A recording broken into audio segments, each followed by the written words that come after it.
Hey, you're on the garage with TheEZGZ. I've been trying to get my thoughts together, and that's almost hopeless. I have that ADD is getting worse, it seems like, the older I get. So I've been just wanting to post a video, and I come out here and I start making them, and then I go in and look at them and I delete them, and that may be what happens to this one, but got a lot on my mind. I just heard the train. I have not heard the train whistle. It's quite a ways in the distance. It's a couple miles away, and I don't know if it'll blow again. Maybe it's because the wind is blowing, the sound just got carried, but it's like nice to see that there's been some activity.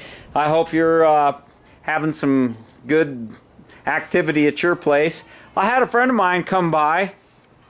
He recently sold his sandrail, and I was a potential buyer for it.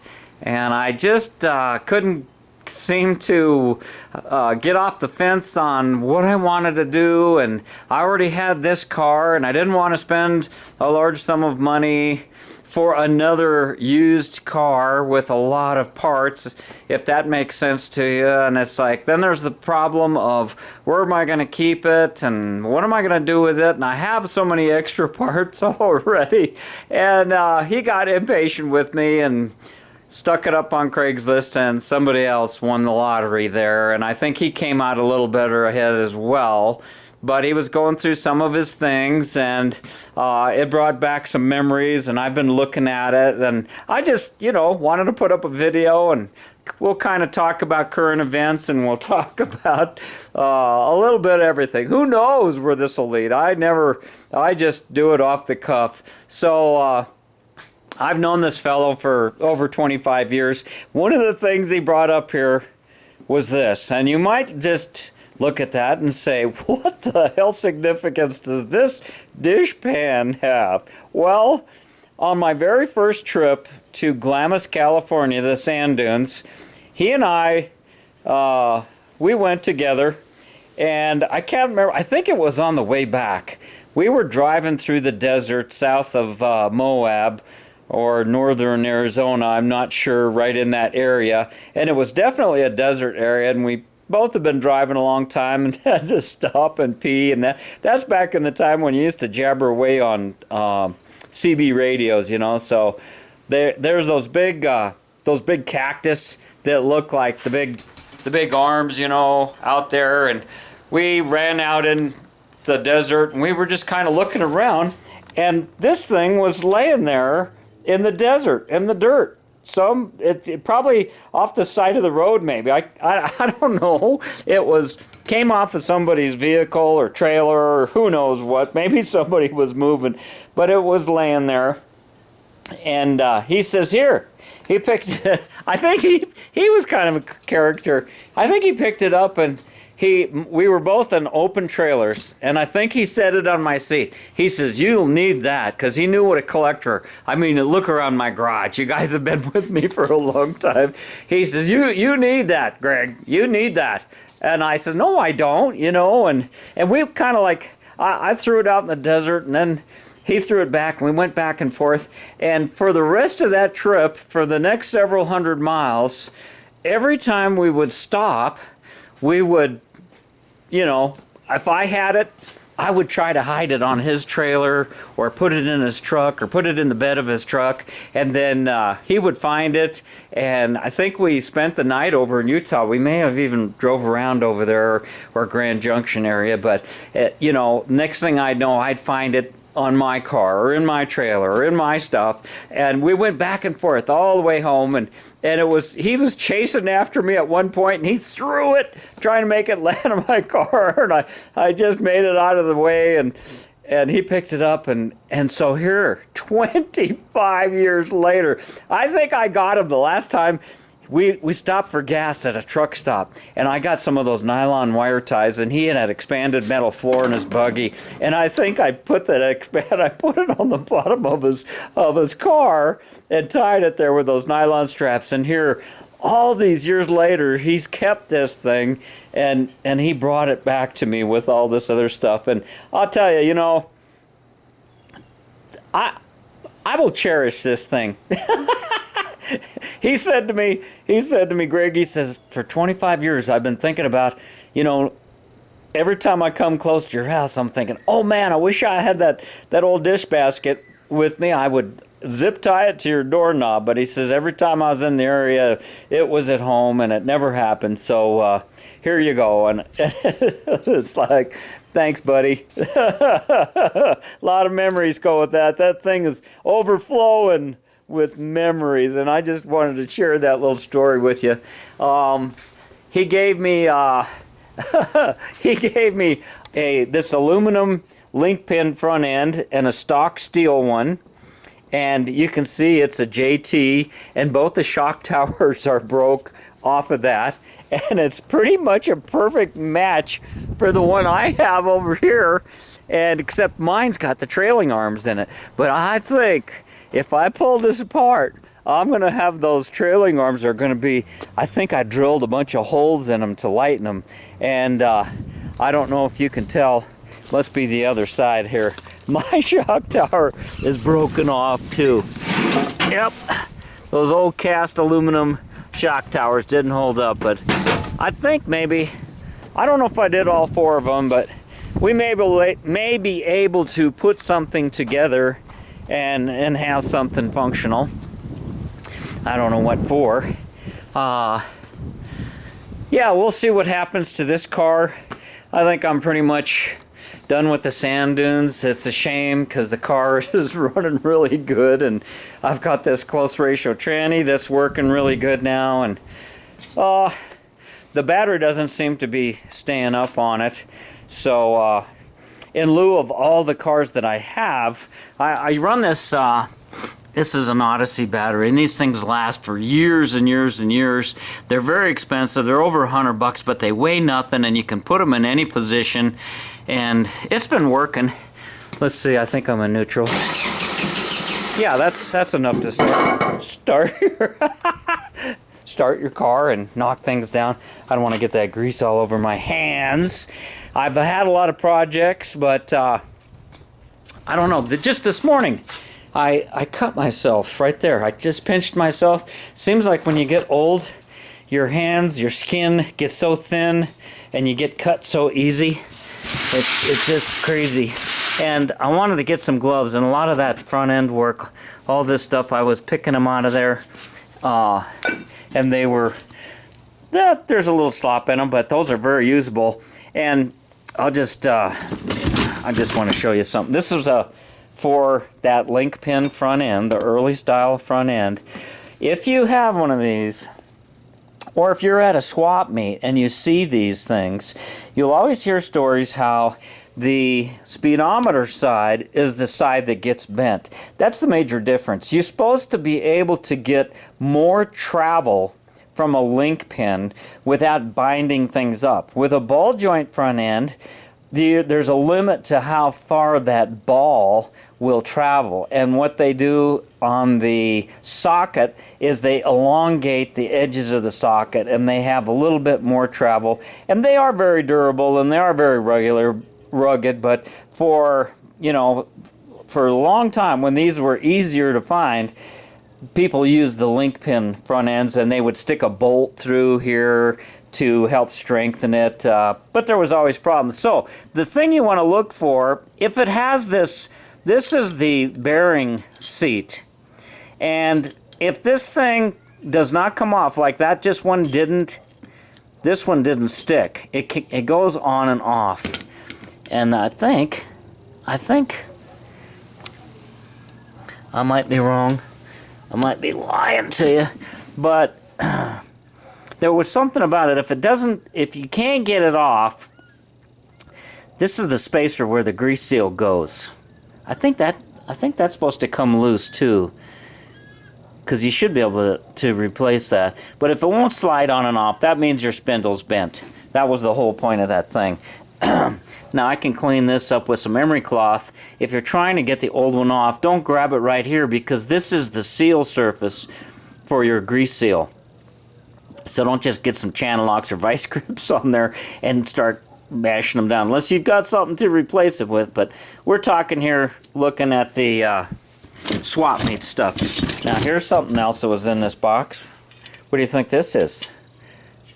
Dink! Time's up. This is a baffle that goes in the crankcase under your camshaft. Now, the reason we want to highlight this is because look at that stress crack. And look at the edge. Something's come off of that. You don't want pieces of metal like this floating around in your engine. So this is trash. It's a piece of memorabilia. It's something that he hung on to. I suspect that this little divot here has something to do with the oil pump or something swinging around in there. But wait a minute, we've got, it's not that big of a deal. I forget I always got this little engine case handy. This thing is the engine that just keeps on giving. So let's just, I have no clue. Never used one of these. But it looks to me like it might sit in here like this. And you know, it's just a baffle. So I would think it'd be more popular for like an autocross situation. They have windage tubes that are a little bit flared out, and they have longer skirts to interfere with oil. When you're in these types of vehicles or hard cornering, your return for your oil that comes off the heads comes down the pushrod tubes and through these openings here in the bottom. But by the same token, and if you had it really filled to the top and you were turning and your oil was, the oil can go the other direction even on level ground. So that was the idea behind these things, probably for Formula V, road racers, or something along that line. What else have we got in here? We've got some used clutch discs that this guy was the wheelie king. I'll tell you, he was really the wheelie king. So here's some clutch discs, SOX solid clutch discs. Now the stock standard spring type clutch only has like 3 or 4 rivets holding the center hub to the outside, so you can see how much more strength you gain with something like this. And here's those castings from the shock towers on that front end. Yeah, broke, welded, rebroke, broke in a different spot. Yeah, we were pounding them pretty hard, and it's hard to drive out there in the sand dunes. It's dangerous, and that's one of the reasons I'm giving it up, because I've had my neck and back smacked around enough times. Let's see what's in these old plastic boxes here. So, things that he used to carry. Nice to have them in containers like this and carry them around in case you have transmission work. We have done serious transmission disassembly on the dunes. Broken everything you can think of. Here's some axle seals. His was a swing axle buggy as well. So, what have we got here? Here's some plates that hold the rear seals in. Got some gasket kits. Kind of fun to go through somebody else's stuff and see what their priorities are. Here's the castings that go over that to hold your bearing and all that stuff in place. Oh, this is interesting. You know, guys, know what this is? This is a reinforcement steel plate. This is supposed to strengthen a swing axle. I only have them everywhere. Get the old fat tire bike out of the way. I was riding this around the other day. Something to do. But these go right down here inside this sheet metal plate. Where those nuts are, this bolts over there and acts as another support. And you don't put it on this side. It would be in lieu of this heavy duty side plate. This is the side with a rear engine setup that you put the heavy duty reinforcement plate or a ring like this to help strengthen that. if you have a mid-engine car, you swap it to the other side, because as you all know, the Volkswagen sedan tranny, the pinion shaft and the pinion gear is dead center, so you can move the ring gear to either side of the transmission. You cannot do that with the bus transmission, and I'm talking the late model IRS transmission, because they use this same transmission for the buses, and the buses, because of the reduction gears on the outside edges, they have the ring gear on the other side. But you can convert one of these either way. You can go back and forth. Lots of options. I've talked about that in my transmission videos. And for some of the new subscribers, thank you for signing up. I've got close to 700 videos up that cover most aspects of Volkswagen off-road and street and fiberglass cars. I've got 4 cars that I keep running. And here's a special tool that he made for something. Here's some spare axle nuts, some clamps for the rubber boots, here's some bearing spacers. No, seal spacers. Not bearing. Seal. So, yeah, but it's a nice, neat way to carry this stuff. This is, we were just talking about this the other day. He was having shifting problems at one point. I don't know if he's going to watch this video, but I wonder if this was the bad one or if this is an extra good one. This is the part that sticks out of the nose cone of your transmission. We call this a hockey stick. This is the part that sticks out, and this tab is what goes back and forth and shifts your gears. As you move your shifter back and forth, it moves this in there, grabs the appropriate, and there are locks inside the intermediate housing here that prevent you from getting 2 gears at once.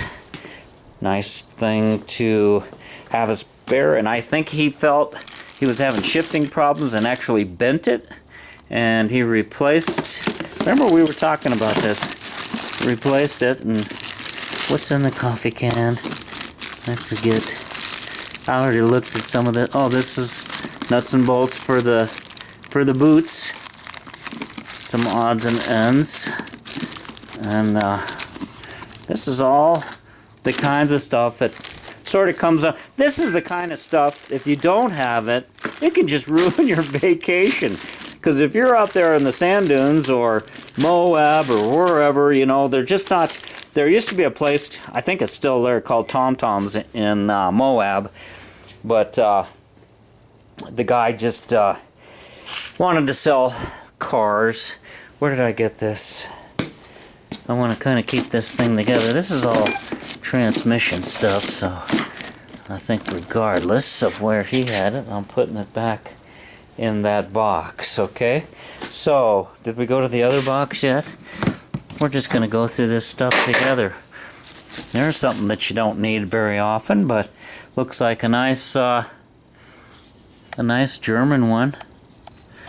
Looks like it's got a little crack there, but that won't affect anything. You have to check it out. They made these in different diameters for different years, in case you didn't know.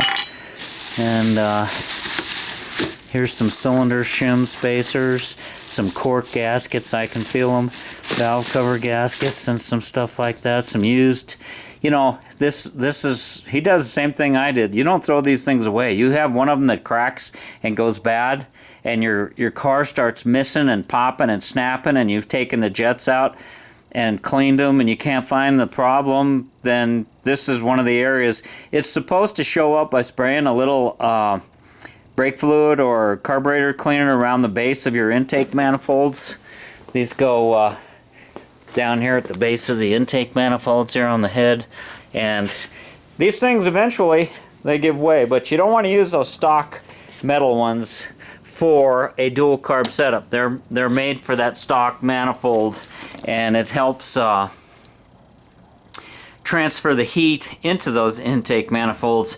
When you go with dual carburetors such as these, you want to isolate those intake manifolds, make sure that you get a good seal, and since this is such a short distance, this is why dual carburetors are the absolute supreme setup. You can run much more radical camshafts on the streets, and they'll work smoothly because you're port on port.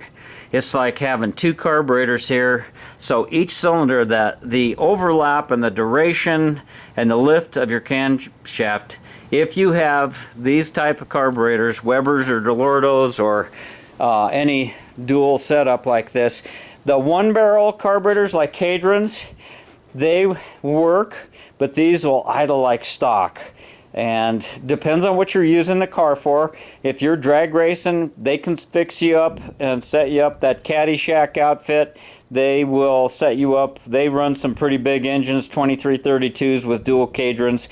But those types of setups, they don't work as smoothly at low RPM on the street. In my humble opinion, others may have different experiences. Make a video. Speaking of carburetors, I got some spare carburetor parts. He was a fan of Delortos as well, and so look at this neat little jet box he's got. Different types of jets, and he ground this out so that oh, did I break it? No, it's this battery operated for a light. When you get old, you can't see. Oh, come on here. There's magnifying glass hidden in there, and you pop it out and you can read all this stuff, because as you get old, you can't read it. And here are some turbocharger emulsion tubes. You can see how they don't have very many holes in them, and that's because that's where the air goes through, and you won't need a richer mixture. I meant to ask him, maybe I will ask him, what was he using this piece of copper for? This looks like it was in there for a reason, and I can't figure out what that reason would be. You got a little accelerator, different accelerator pump jets, and just general small parts. Here's an interesting thing. Came with one of my Engel camshafts. Pretty nice. Here's your W series. So you can stop this video probably and get some numbers, maybe photograph this. There you go. The Engel 100, 110, 120, all the way up to 140. Here's some of the critical information, and they're all on. Take your camera phone out and do a snapshot of this. Yeah. Always trying to help. And I'm very pleased to see the people in my town and my neighborhood. I don't see people being impatient with each other. I've met a lot of my neighbors that I didn't know just from watching them walk around the block, and I get out there as soon as the sun pops out and warms up in the morning, we're walking around the block, and you know, we're keeping an eye on each other, and we call each other, and we are keeping tabs on each other and just make sure it's all right, and watching for things that are unusual in the neighborhood that might be going on, or people that aren't normally around here. So I'm sure you're doing the same thing at your place, and hopefully there won't be any power outages, because that's going to put a whole new dimension on things. But this is probably, I think, for whatever reason that happened, good or bad, and who the hell caused it, I think that goodness is stronger than darkness, and I think the light will prevail, and I think it'll bring out the best in people. There's a very small minority that will get the publicity of being bad, but I hope it doesn't come to that. I love this dish basket. He may find that tied on his doorknob. we may not be done with that, my friend. Or maybe one of my other viewers. If you come home and you find that tied to your front door knob or someplace else, you'll know where it came from, all right? Well, you guys have a great day. Make the best of things. And please, if you don't mind my babbling, let me know. Give me a thumbs up. Thanks for watching. Thanks for subbing. TheEZGZ out.